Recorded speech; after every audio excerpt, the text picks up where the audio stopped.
Okay, welcome back, everybody. Um, this is going to be our first video segment in our video lecture series on the 1920s. So now we're going to explore the 1920s.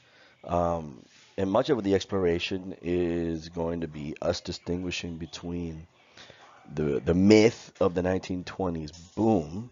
Well, not completely mythological, just complicated. And the reality. We will say this, that the 1920s was a very complex era, an era of both very conservative reaction, a return to a more conservative politics in this country, and at the same time, an era of experimentation and openness when it came to society, norms, values, expectations. It is an opening. It is very much an opening to the rest of the 20th century and pretty much society we live in today. And the 1920s essentially just rides this very strange line. It's both conservative in many respects, and at the same time, the correct term would be very socially progressive in other respects. And these two tendencies seem to have coexisted, sometimes contradicted with one another, um, but coexisted for much of this decade. The Jazz Age, that's quite often the nickname that is given this period. So, in all honesty, our first segment, we're not even going to discuss the 1920s um, specifically. We're actually going to discuss 1919. So much happens between the end of World War I and the Paris Peace Conference in the actual beginning of the decade that is quite mind-boggling if you think about it. Quite a roller coaster ride. Um, and we could also reflect on, well, to what extent did this roller coaster ride in this one particular year contribute to the particular direction that the 1920s are going to head into. So let's start with this slide because it borrows a term from the presidential campaign. I guess this is a bit of a spoiler alert. It borrows a term from the presidential campaign of Warren G. Harding, who promised to run on a platform of normalcy, a return to normalcy, which is weird. That's pretty much the same thing that Joe Biden's running on. 100 years later, also strange. So let's start with this statement here, and we'll explore it. With the end of World War I, Americans expressed their desire to return to the normalcy, which is not even a word in the dictionary. It's not a real word. That's a word that was made up by Warren G. Harding, but we've had plenty of words made up by future presidents, and nobody seemed to have cared. The normalcy of pre-war society, because apparently pre-war society, which was the progressive era, apparently was normal. Okay, it's subjective, absolutely. So what was not normal? Okay, I get it. What was not normal, or maybe if Warren G. Harding had picked another word, stable, predictable. Um, what was so not normal about these last couple of years, 1917, 1918, 1919, which really threw this country for a roller coaster. Well, number one, let's talk about World War One. We involve ourselves in this war in January of 1917. We send troops over in May of 1917. A whole bunch of craziness, geopolitical craziness occurs, which had already been going on since 1914. War ends November 1918, and what's our prize at the end? 116,000 killed in action, U.S. troops alone. Okay, this is a very small fraction compared to everybody else, but at the same time, it wasn't really our war. We really didn't start it. It wasn't started in the United States.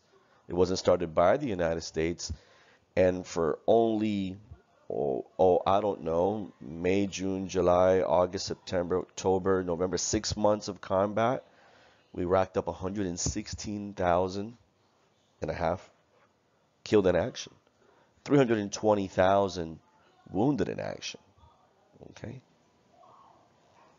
Um, and that killed in action, that number includes people that died of diseases as well. Speaking of, the Grim Reaper wasn't done with us just yet. 1918.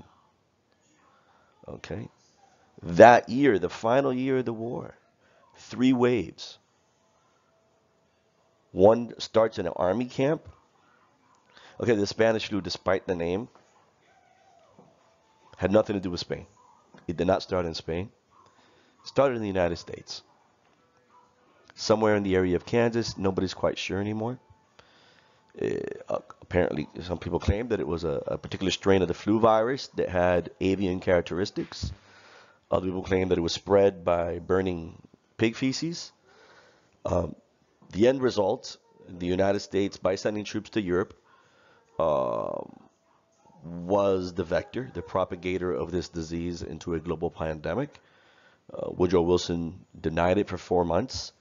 Was told that maybe we should reconsider our sending troops over to Europe, knowing that this particular strain of influenza was ravaging the troops. He decided to go ahead with it anyway. By the time, there's 3 waves. One hits in the spring of 1918. The worst one hits in the fall of 1918. Okay, particularly the month of October, and the last one, winter of 1918, going into 1919, and then, as we all know, us survivors of coronavirus, the curve was flattened. In the end of the day, a third of the U.S. population was infected by the Spanish flu. 500,000 dead. That was 5% of the population. Okay, so you can understand why people would like to return things to normal, or at least something better than that. Wait a minute, we're not done yet, because the world's been turned a bit upside down. First of all, in 1917, we had the Wilson administration with the assistance of the Supreme Court rip away some very important constitutional civil liberties from us. We saw people opposed to the war, particularly in the American left, the socialist community, the labor community, um, either put in prison or eventually deported for criticizing the war or criticizing the government or criticizing the war effort or the draft. Okay? So that put a chill on the freedom of expression in this country for a long time. Then we have the events of November 1917 by our calendar, the Bolshevik Revolution. When John Reed wrote 10 days, he was like the only American journalist in Moscow writing. You should take the time to look at this book with you. John Reed was the only American journalist in Moscow at the time, writing as an eyewitness about the unfolding of the Bolshevik Revolution. He titles his book 10 Days That Shook the World. It literally was 10 days that shook the world, and it's going to reverberate throughout the world for a significant amount of time. Absolutely. And we're going to see consequences here at home. So you got 3 things going on, that you would want things to go back to normal. Because, the rise of Vladimir Lenin and what seems to be the spread, their promise to spread Bolshevism around the world, that doesn't seem like a return to normal either. So you have the war, you have the Spanish flu, and then you have the geopolitical effects that's going to play out in countries around the world of the Bolshevik Revolution. And the one that's going to get hit the hardest, actually hit exclusively, is going to be the American left. The American left. And the American left, you cast everywhere from, the labor movement as it existed. You have the IWW enjoying great success by the time you get to this period, the AFL-CIO. And this is when this country experiences the first Red Scare. the first Red Scare, and it is precisely after the Bolshevik Revolution. Prior to the Bolshevik Revolution, we had an American left in this country, going back to pretty much, significantly to the end of Reconstruction and the emergence of our first modern labor unions and strikes and yes. But as far as capital, as far as the ruling class was concerned, it was a domestic nuisance that you could resolve with contracts and negotiations or sending in the militia or what have you. But, well, they're not an existential threat. Well, guess what? After the Bolshevik Revolution, now they started to be seen as an existential threat. And the response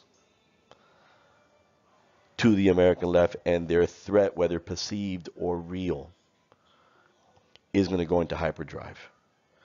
Let's also be fair.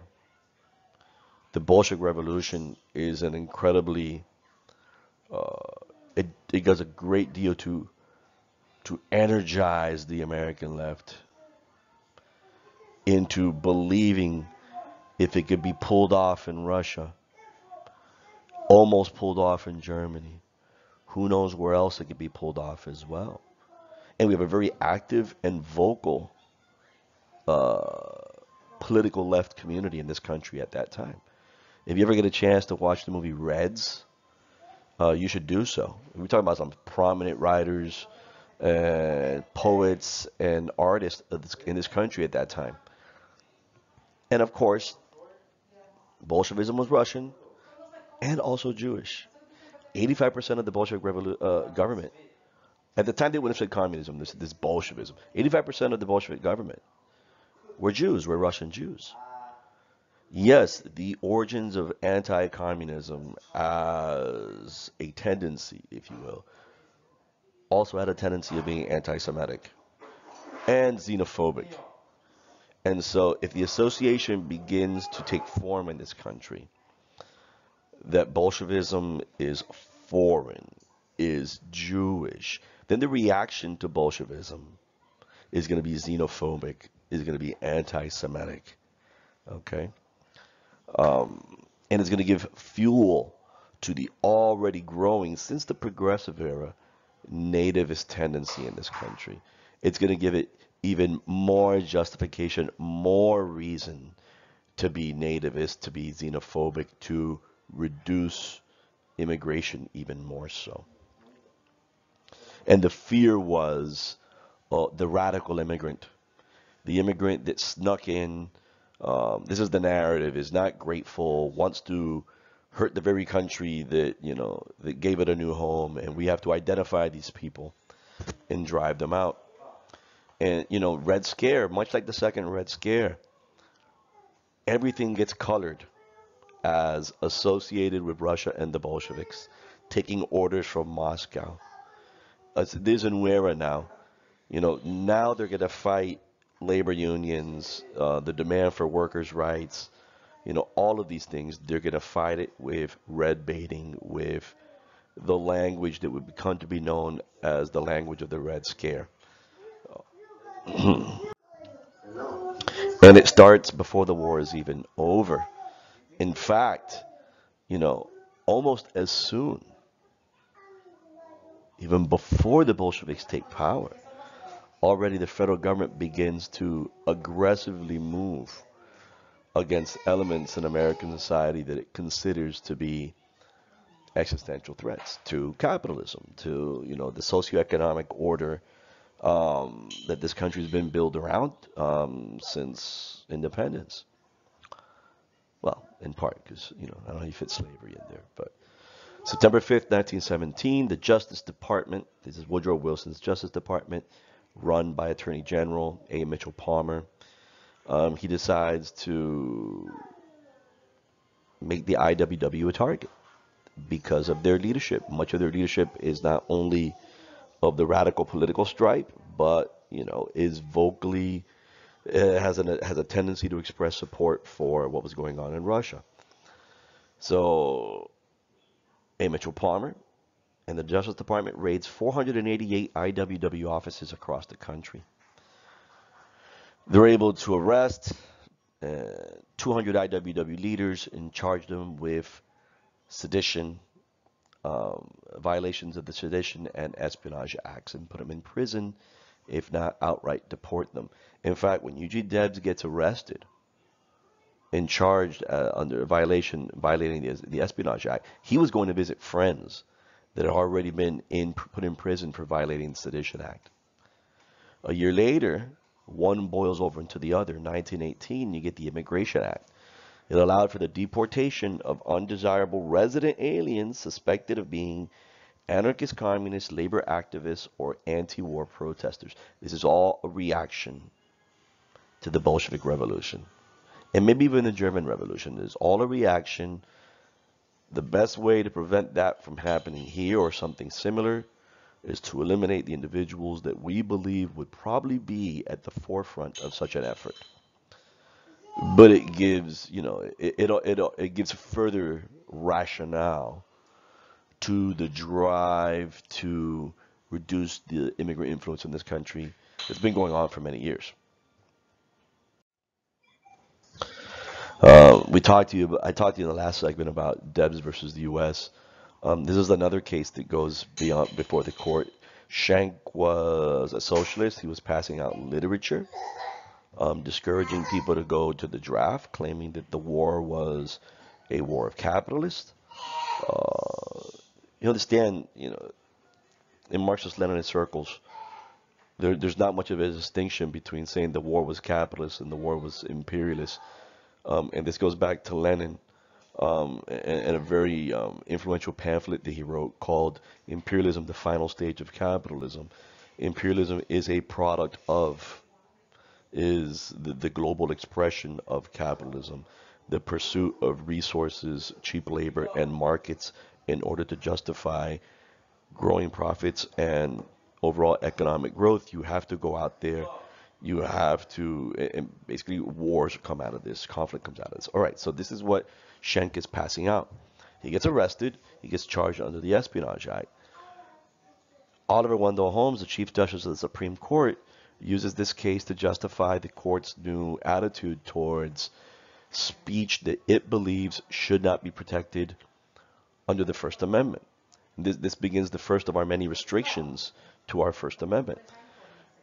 Quote, the question in every case is whether the words used are used in such circumstances and are of such a nature as to create a clear and present danger. This is the famous clear and present danger test.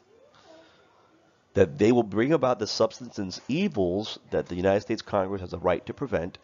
No court could regard them as protected by any constitutional right. Therefore, if your words, in the case of Schenck, may possibly hurt ongoing efforts to defeat Germany at the battlefield, then your words are a clear and present danger and are no longer protected under the First Amendment. This is going to be expanded and then it's going to be contracted over the years.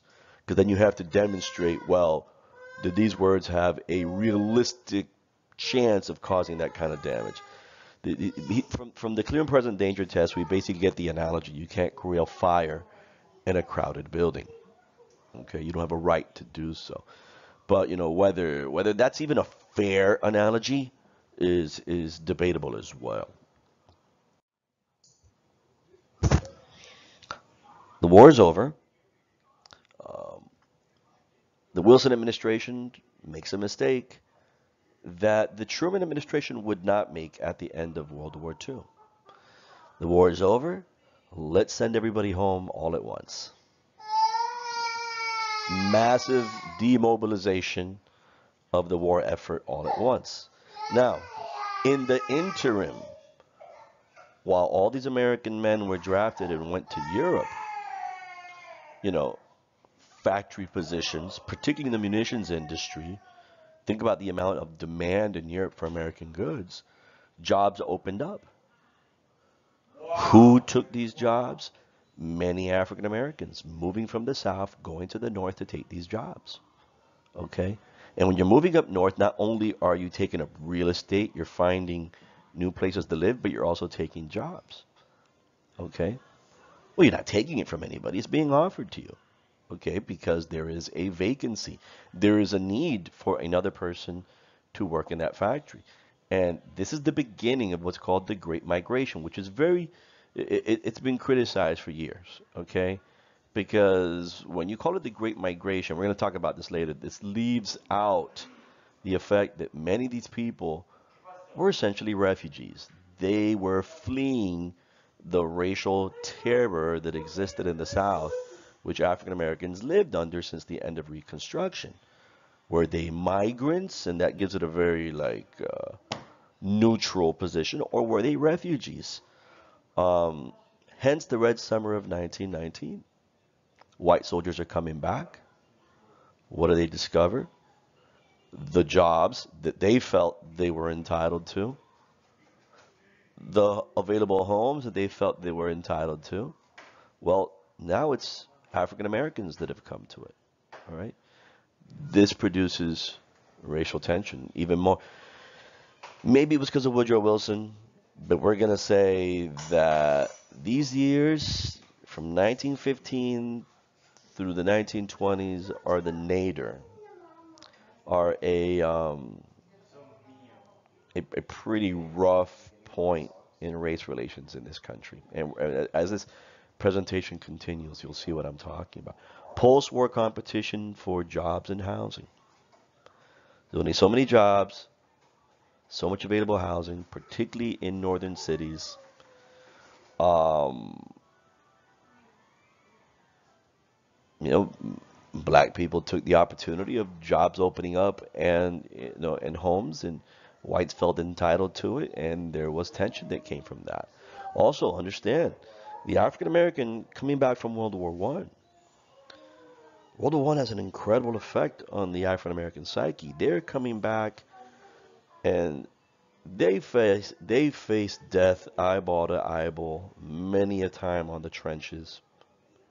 Okay, they faced the muzzles of German Mausers many times on the trenches, and they're not about to come back home, okay, and allow things to be the way things they've always been before.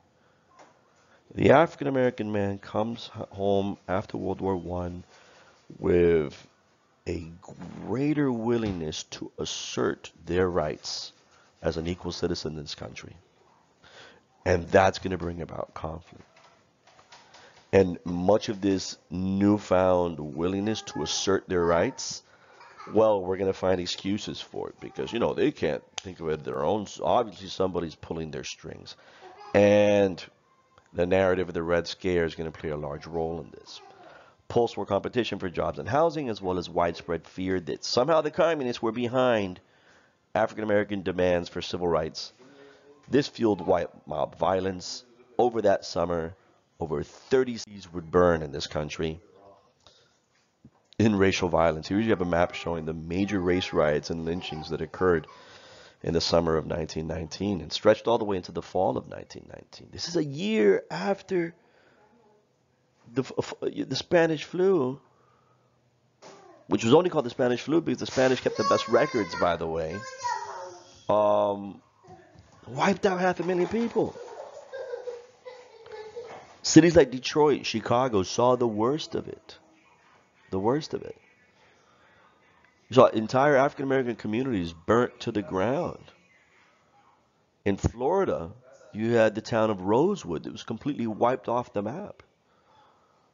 In the South, a lot of this is not just competition for jobs and housing. In the South this is a white reaction to blacks perhaps asserting their rights and not knowing their place as per white attitudes at the time. In some places, the National Guard had to be pulled in to keep the peace. And this is just, this is a part of it, the very serious racial violence, racial turmoil. And it's white mobs attacking black communities. Okay? And yes, African Americans fighting back, defending themselves. There's another layer to this. We have to add more. The Red Scare strikes of 1919 and 1920. And we've had strikes in this country before, great strikes. But after the Bolshevik Revolution, everything changes. Now the strikes are not strikes in themselves. Now the strikes, this is the narrative that business uses. must be orchestrated from Moscow. This is some sort of a Russian plot to spread the revolution to the United States. And this has continued even until today. They were able to successfully, very, very successfully, given that the business community actually owns and operates the means of communication in this country. They own and operate the newspapers and the radio stations. Therefore, they have a monopoly, okay, over the message that the public gets to hear, with the exception of, leftist newspapers that might have circulated among the leftist community. By the way, the Sedition Act made it legal for the postmaster not to distribute and circulate material, quite often literature and newsletters and magazines, that the federal government considered to be subversive. Okay, so that was another chilling effect on public expression. But now here is the new trend,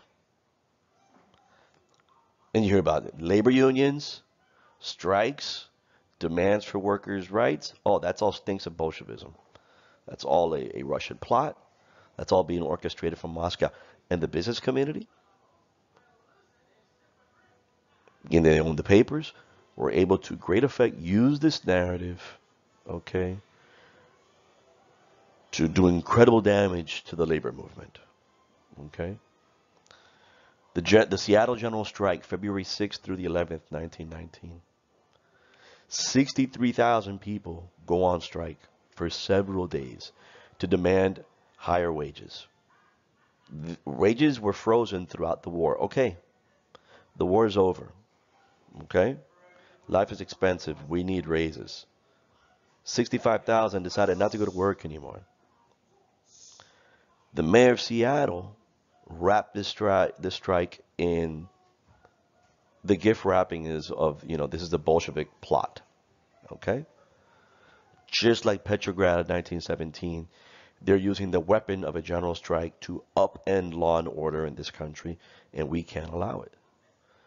He's able to mobilize the militia, but most of all, most importantly, this is the new trend: mobilize public opinion against the strikers, using the narrative of anti-communism. Now we're going to see, because of in the Red Scare, the business community using the narrative of anti-communism to squash, okay, the labor movement.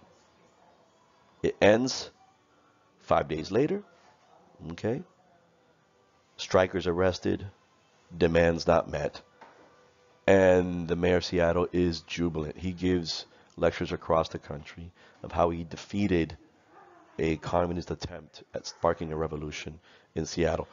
A nonviolent revolution. He said it didn't matter. It doesn't matter if there was no violence. The strike itself was a weapon of violence against the economy, against the state. September 9th, later on that year, the entire police department of Boston decides to walk out. Okay. Again, the governor of Massachusetts at the time, Calvin Coolidge, he fights back by propagating the narrative that this is a communist plot to create turmoil and chaos and unrest, and that the communists would take over.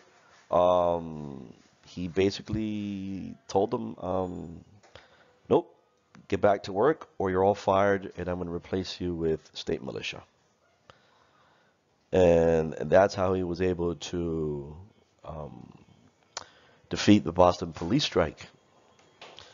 And, of course, also the narrative, what about public safety? So there is no right to strike against the public safety by anybody, anywhere, at any time. It's interesting, unlike the other strikes before, the policemen are public sector. They're an extension of the government. So this is possibly the first ever public sector strike that we see in this country.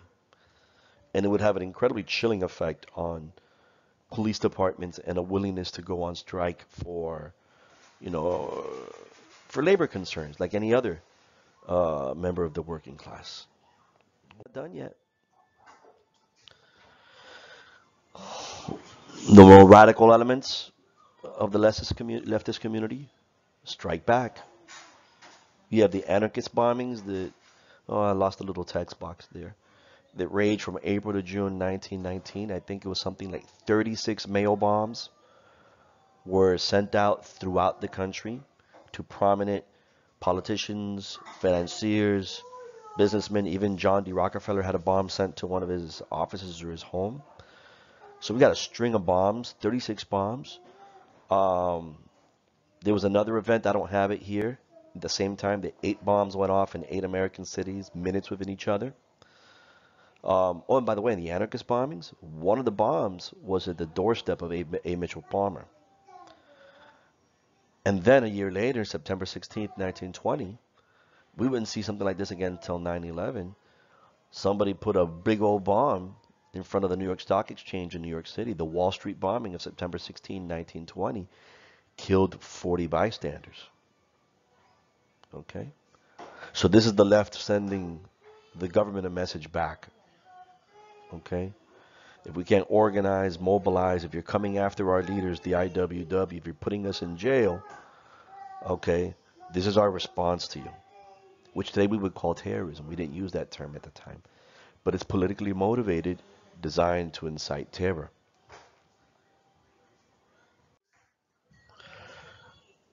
We're not done yet. In the fall of 1919, the steel industry goes on strike. Okay.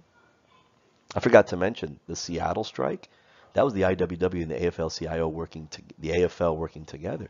The steel strike is an AFL strike. Again, they wanted higher wages. The war was over. The wage freezes should be over. They shut down half of the steel industry. Okay. How is the strike defeated? As you can see in that image, in the war of public opinion. The business community, given their ownership of the papers and the radios and the means of information, were able to create the narrative that all these strikes occurring after the war were un-American, were inspired by foreign powers. They were all, orchestrated from Moscow. These Red Scare strikes, they have a unique thing about them. They eventually were settled in the public arena. Labor lost the war of public opinion, at least throughout the 1920, in 1919, 1920. And then something happens. A lot of people don't know this. Woodrow Wilson on October 2nd, 1919, within the first month of that steel strike, suffered a massive debilitating stroke. If you don't know what a stroke is, that's a blood clot traveling through your arteries very quickly and then slamming into a part of your brain. It is a brain injury. Depending on what side it hits, left side or right side, and Wilson's was catastrophic, it could lead to partial or significant paralysis of entire parts of the body and something called aphasia, in which the language sections of your brain, both the ability to understand language and to speak language, is affected. And many stroke victims lose their ability to speak. That's exactly what happened to Wilson. They basically hid him away in the last year of his presidency. Okay? Hid him away. Nobody knew him. Nobody saw him in person. His wife, the first lady, was the go-between between his administration and him. Many claim she was the one that was actually, pulling the strings from behind the curtain, while her husband was just physically incapable of, of, of, of handling the presidency. I mean, so Wilson suffered a stroke brought on by the stress of his campaign for the League of Nations, which, it was his bitter fight with the Republicans in the Senate to get them to accept the treaty for American entry into the League of Nations. Eventually, he lost that fight. He was an invalid. He was an invalid for the remainder of his term. And he's going to live several more years. Pretty miserable life. Um, And that's pretty much the ultimate fate of irony of ironies. Okay? Vladimir Lenin is also going to meet the same fate. Suffer several strokes until the last one leaves him a near vegetable.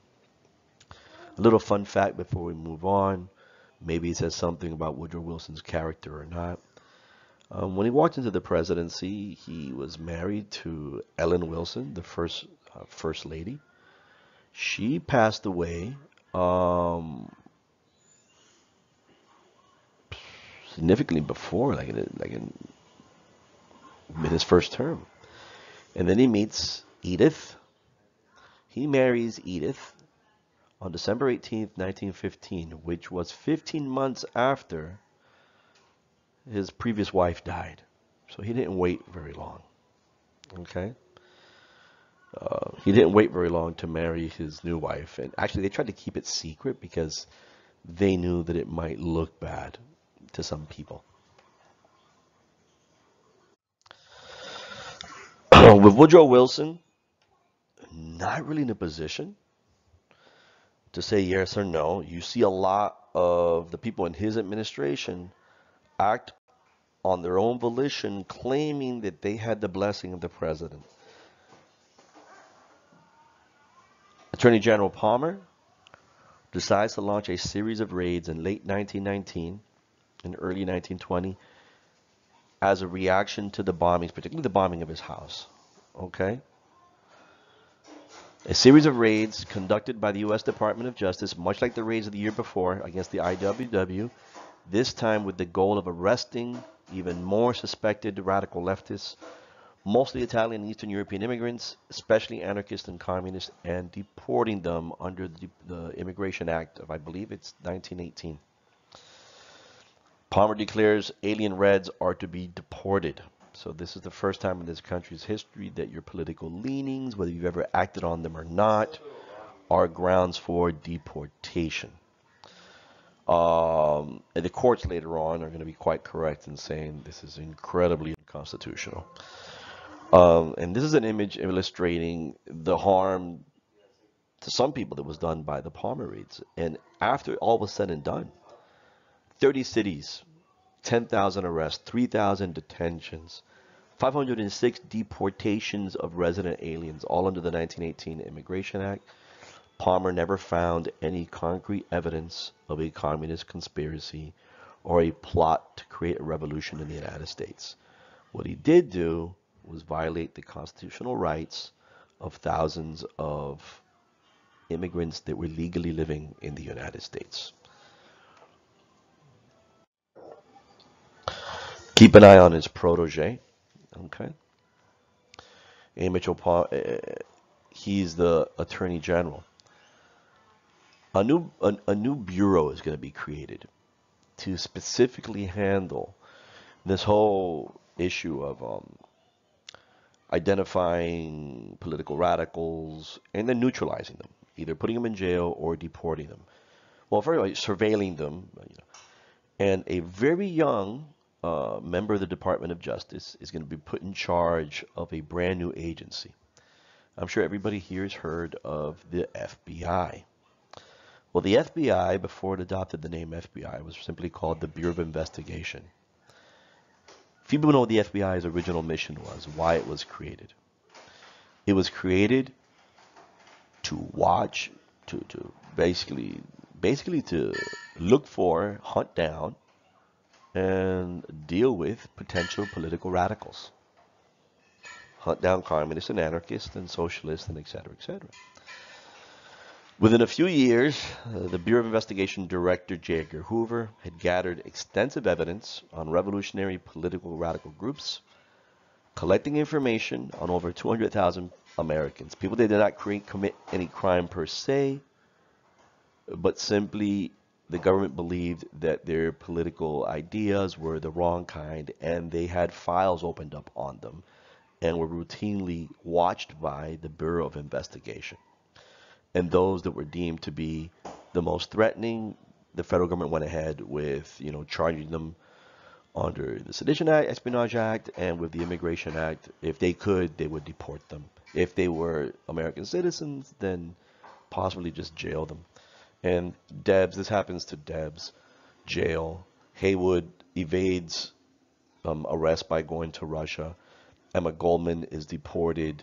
Pretty much a significant portion of the leadership of the American left um, is dealt with this way by the federal.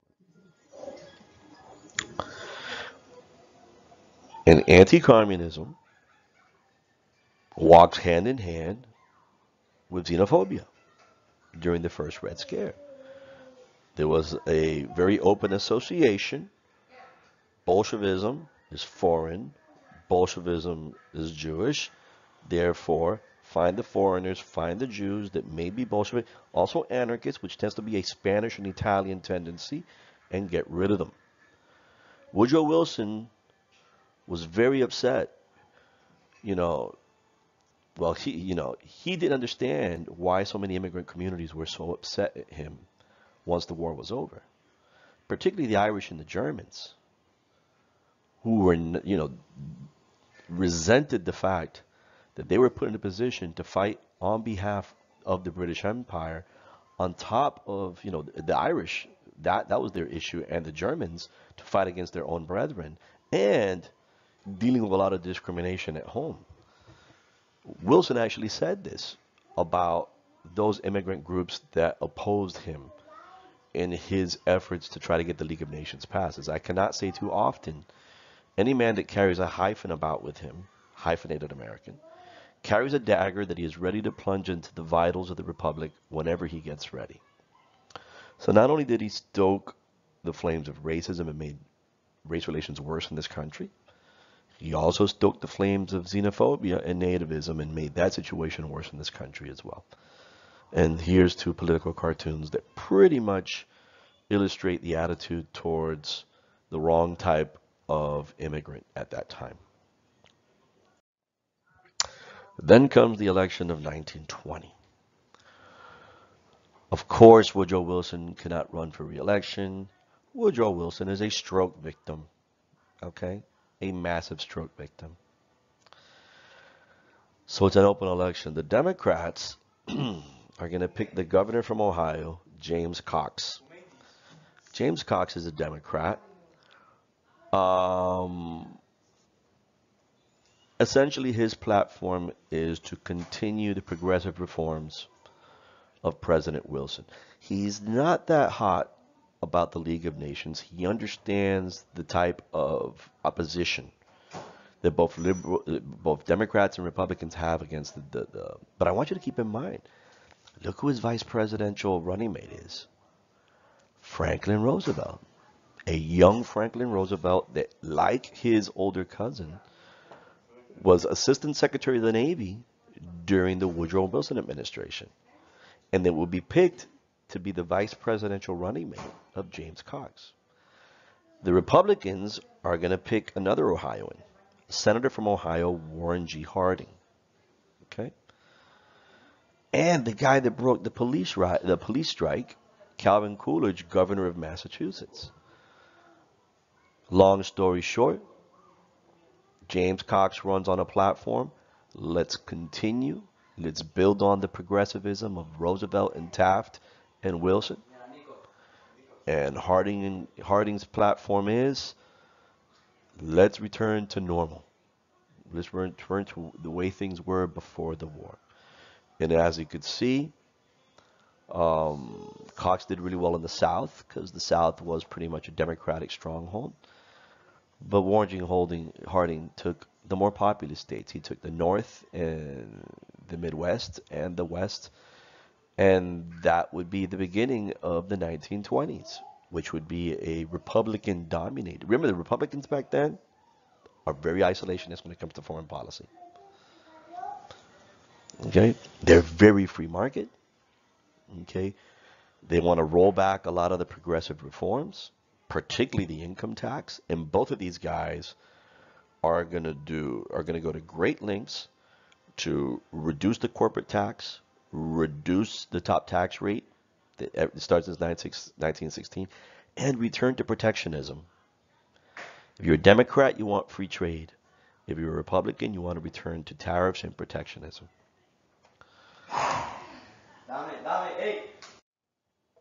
Some more things to say about, why did Cox lose? And Cox, by the way, have you ever heard of Cox Enterprises? The big billboard, radio stations, TV stations. That's the founder of that company. Um, Public hostility for Wilson's foreign policy decisions, basically being shoved around at Versailles. His support for the League of Nations that was incredibly unpopular, particularly Article 10, which claimed that if the League went to war, the U.S. had to go to war as well, which many Americans felt that that was too great a giving away of our sovereignty to other nations. The post-war recession that happened when you let everybody come back home and not enough jobs and housing for everybody at once, and overall exhaustion with progressivism. Associating progressivism with Wilson, and if Wilson's not so popular anymore, guess by extension was not going to be so popular anymore. Progressivism. Did a lot to turn voters against the Democratic Party for a while. Let's say a word about Eugene Debs. He's still at it. This is his fifth and final attempt. Eugene Debs, and this says a lot about where this country is politically in 1919 and 1920. By no means, oh my God, a widespread majority. True. He won 3.4% of the popular vote. 1920 turns out to be his largest turnout ever. He won twice as many votes as he did in 1912. But fun fact, twice as many people voted in 1920 as they did in 1916. And do you know what that was? I'll help you. Women voting. Women voting doubled the amount of people voting. And he did all this while being an inmate at a federal penitentiary, serving 10 years under the Espionage Act. So that is going to be our video segment for today, and we're going to continue the 20s with the next segment very, very soon. So thanks for listening, and get ready for that quiz.